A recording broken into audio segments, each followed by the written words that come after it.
திரைப்படங்களில் எனக்கு நெடுநாளாக உள்ள ஒரு பெரிய கேள்வி, வன்முறைகள் இல்லாமல் படம் எடுக்கவே முடியாதா என்ற கேள்வி.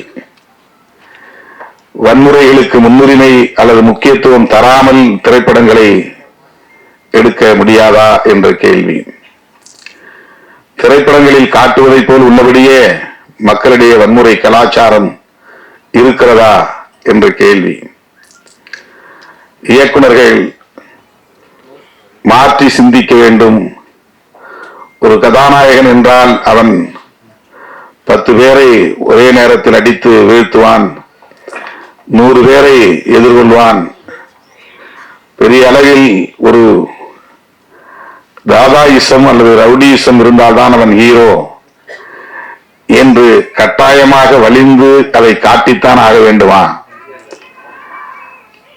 என்ற கேள்வி எனக்கு உண்டு.